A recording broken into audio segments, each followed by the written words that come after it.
வணக்கம். I am doctor கண்ணாதேவி.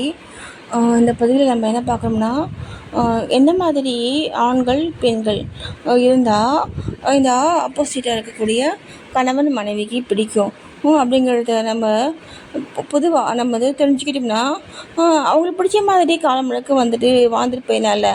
அப்போ தானே அந்த ஃபேமிலியில் நம்ம சந்தோஷமாக இருக்க முடியும் இல்லையா? அப்படிங்கிறத நம்ம யோசிக்கும் பொழுது, இப்போது எங்கள் சார் எந்த மாதிரி இருப்பாங்கன்னா, இப்போது ஃபேமிலிக்குள்ள லைஃப்குள்ளே என்ட்ரு ஆன அப்புறமா அந்த பிள்ளைங்களை நல்லா பார்த்துப்பாங்க. பிள்ளைங்களுக்கு தேவையானதை அந்த காசு மூலமாக நடக்கக்கூடிய காரியங்களை செய்வாங்க. அன்பாக இருப்பாங்களான்னு கேட்டால் பிள்ளைங்க மேலே அன்பாக தான் இருப்பாங்க. ஆனால் என்கிட்ட தான் அந்த மனைவிக்கிட்ட தான் அந்த அன்பு, அவர் அக்கறை, பாசம் எதுவுமே என்கிட்ட காமிக்க மாட்டாங்க. அதனால் பார்த்தீங்கன்னா என்னால் அவரை விட்டுட்டு போக முடியல. ஏன்னா நான் இல்லை அப்படின்னா என் குழந்தைங்களை அவர் பார்த்துக்க மாட்டார். எனக்கு நல்லாவே தெரியும். சரியா? என்ன ஒரு ஸ்டேபிளான மைண்ட் கிடையாது, எடுப்பா கைப்பிள்ளை. ஓகேவா? அந்த மாதிரி இருக்கிறதுனால என்னால் வெளியில் போக முடியல. நம்ம குழந்தைங்க நல்லா வச்சுருக்காங்களே அப்படின்ட்டு நான் என்ன பண்ணாலும் நான் அதை டாலரேட் பண்ணிவிட்டு நான் வாழ்ந்துட்டேன்.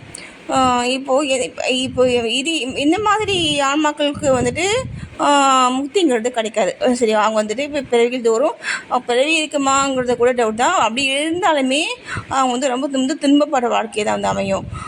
இப்போது எனக்கு நான் பார்த்தீங்கன்னா எனக்கு அந்த எனக்கு இந்த இது தெரிஞ்சதுனால நான் அவரை முக்தி அடையணும், அவருடைய அனுமாவும் முக்தி அடையணும்ன்ட்டு நான் அவருக்கு நல்லதெல்லாம் செய்துகிட்டே இருப்பேன். அவர் ஏதாவது பாவம் செய்தால் கூட சரி, என் காலை விடுங்க அப்படின்னு சொல்லுவேன். ஏன்னா அந்த காலில் யார் விழுறாங்களோ அந்த அந்த அந்த அம்மாவுடைய பாவம் ஓகேவா, அந்த அனுமப்படி பாவம் முழுக்க யார் நிற்கிறாங்களோ அவங்களுக்கு போயிட்டுன்னு சொல்லுவாங்க. அதெல்லாம் முன்னவர் சொல்லுவாங்க. ஆனால் என்ன விஷயம் எதுனா, இதில் என்ன விஷயம் அப்படின்னா, அந்த நிற்கிறவங்க அவங்க ஏற்றுக்கணும். புரியுதா? ஏமாற்றி இந்த தில்லாளர்களுடைய வேலை செய்கிறாங்க இல்லையா, அந்த மாதிரிலாம் செய்தால் அதான் டபுள் மடங்கு ஆகும். புரியுதா? யார் ஏமாத்துறாங்களோ அவங்களுக்கு. ஓகேவா? இப்போ நான் ஒரு மூவி பார்த்தேன். அது திரைநீலகண்டம்னு நினைக்கிறேன். அந்த படத்து பேர், அந்த நாயமகள் ஸ்டோரி அது. ஓகேவா? அந்த படத்தில் பார்த்திங்கன்னா, அந்த கணவன் ஒரு தாசி வீட்டுக்கு போயிட்டு வந்துடுவார். அந்த கணவன் மனைவி 2 பேரும் ரொம்ப அன்பாக இருப்பாங்க. அவங்களுக்கு குழந்தைங்க இருக்காது அவங்களுக்கு. ஓகேவா? அதே மாதிரி இது கடைசி பேபியாக இருக்குது அப்படின்னா அவங்களுக்கு குழந்தைகள் பிறக்காது அவங்களுக்கு. ஓகேவா? இதுதான் உண்மை. அப்போ பார்த்தீங்கன்னா, ஏன்னா குழந்தைங்க பிறக்குது அப்படின்னாலுமே அவங்களுக்கு அந்த வம்சம் அப்படி விருத்தி ஆகிட்டே இருக்கும். நீங்கள் உங்கள் அனுபவம் கடவுள்கிட்ட போய் சேராது. அது இங்கே இருக்கும், இங்கேயே நிற்கும். எங்கே நிற்கும்? உங்கள் ஆளுங்கிட்டேயே சிந்தனை இங்கே தான் இருக்கும். ஓகேவா? ஆனால் அப்போ பார்த்தீங்கன்னா இது கோயிலில் சொல்லியிருக்காங்க. கோயிலில் சொல்லியிருக்காங்க. அதனால் நீங்கள் அந்த பகுதியோடு நீங்கள் வாழும் பொழுதே எங்கள் பிள்ளைங்களுடைய ஆத்மாவும் சந்தோஷமாக நற்கதி அடையிறதுக்கான வழியை காமிங்க. ஓகேவா? அதுதான் உங்களுக்கு ஃபஸ்ட்டு டியூட்டியே தான். ஓகேவா? அந்த தேனிலகடம் அந்த படத்தில் என்ன பண்ணுவாங்கன்னா, அந்த மனைவி இந்த தாசி வீட்டுக்கு போயிட்டு வந்த கணவனை அவங்க கண்டுபிடிச்சிடுவாங்க. அந்த கணவன் சரியில்லை அப்படின்ட்டு அந்த கண்டுபிடிச்சிட்டு, அதான் மனைவியை ஏமாற்ற முடியாது, அதேமாதிரி கணவனையும் ஏமாற்ற முடியாது. சரியா?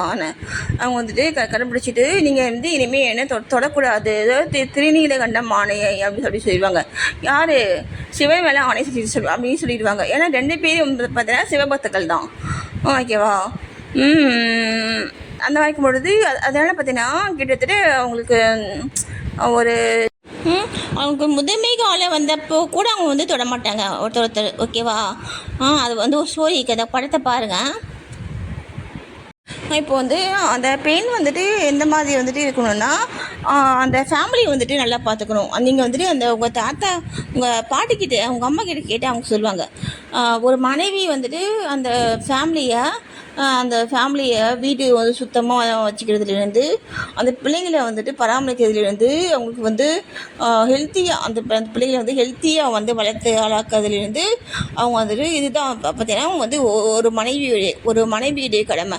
இந்த மாதிரி நீங்கள் செயல்படுத்தீங்க அப்படின்னாலுமே அதே மாதிரி நல்லா வாய்க்கு ருசியாக சமைக்கிறது, நல்லா வாய்க்கு ருசியாக சாப்பாடு தாங்க முக்கியம். என்ன சொல்கிறீங்க? சாப்பாடுறதுக்கு தானே நம்ம வந்து பிறந்திருக்கோம் இந்த மனித உயிர்கள் இல்லையா? அதனால் நல்லா டேஸ்ட்டாக சமைக்கிற மனைவிகளை அந்த கணவன் மகளுக்கு பிடிக்கும். ஓகேவா? ஓகேவா? அவங்க என்ன பண்ணாலும் சரி, அவங்க வந்துட்டு பரவாயில்ல வீடு நம்ம மனைவி தானே அப்படின்ட்டு அவங்க வந்துட்டு அதை வந்து பெருசுப்படுத்த மாட்டாங்க. ஏன்னா அவங்க கையில் அவங்க சாப்பிட்றாங்கல்ல, அவங்க 3 மணிக்கு சாப்பிட்றாங்க. அதே மாதிரி பார்த்தீங்கன்னா நீங்கள் துன்பப்பட்டு வந்துட்டு எனக்கு பிறவி எனக்கு கழிக்கணும்னா அது பல யுகங்கள் ஆகும். துன்பப்பட்டு நீங்கள் வந்து உங்கள் கர்ம வினை வந்து கழிக்கிறது ரொம்ப ரொம்ப ரொம்ப ரொம்ப ரொம்ப கஷ்டம். சரியா? அதுக்கு பதிலாக தான் பார்த்தீங்கன்னா புண்ணிய கர்மக்கள் நிறைய செய்யணும். செய்திங்க அப்படின்னா அந்த பாவங்கள் வந்து குறையும். நம்ம வந்து இந்த வீடு பேர் வந்து அடைகிறதுக்கு வசதியாக இருக்கும். நான் சொன்ன பதிலா அந்த அறங்கள் 32 நான் சொல்லிப்பேன் பாருங்க, அதெல்லாம் செய்யணும். இது இல்லத்தில் வந்துட்டு இருக்கவங்களுக்கு 32 அறங்கள் சொல்லியிருக்காங்க, நம்முடைய முன்னோர்கள் சொல்லியிருக்காங்க. அவங்களாம் அந்த மாதிரி இருந்து தான் அவங்க வந்து கடலில் போய் சேர்ந்துருக்காங்க. அந்த மாதிரிலாம் நம்ம இருக்கணும். சரிங்களா? அந்த சத்தியம், அதே மாதிரி இந்த கடவுள், அந்த மாதிரி இந்த உண்மை, இதெல்லாம் வந்துட்டு வலிமை வந்து ரொம்ப ரொம்ப அதிகம். சரியா? ரொம்ப ரொம்ப பவர்ஃபுல்லான வேர்ட்ஸ் இதெல்லாம். தர்மம் இந்த மாதிரி நல்ல வேர்ட்ஸ் எல்லாம் இதுக்கெல்லாம் அந்த சக்தி ஒன்று இருக்கலாம். ஓகேவா? அந்த மாதிரி இப்போ அப்போது அந்த கணவன் மனைவி வந்துட்டு எப்படி இருக்கணும்னா இந்த மாதிரி தான் இருக்கணும். எப்படி இருக்கணும்? ஒருத்தருடைய கருத்துக்களுக்கு மற்றவங்க வந்துட்டு அவ்வளோ முக்கியத்துவம் கொடுத்து தான் செயல்படணும். ஃபேமிலிக்குள்ளே மதிக்கணும். யாரை மதிக்கணும்? அவங்களுடைய உணர்ச்சிகளையும் இவங்களுடைய உணர்ச்சிகளையும் ரெண்டு பேருக்கும் ஆதரவாக அன்பாக வந்து செயல்படணுங்க. அதான் ஃபேமிலிங்கிறது. அதுதான். அந்த மாதிரி என்ன மட்டும்தான் உங்களுக்கு வந்துட்டு கர்மக்கள் சேராது. கர்மக்கள் சேரலைன்னா அப்படின்னா தான் எங்களுக்கு வந்து முத்தி கிடைக்கும். ஓகேவா? பேரி நீங்கள் வந்துட்டு இருக்க முடியும்.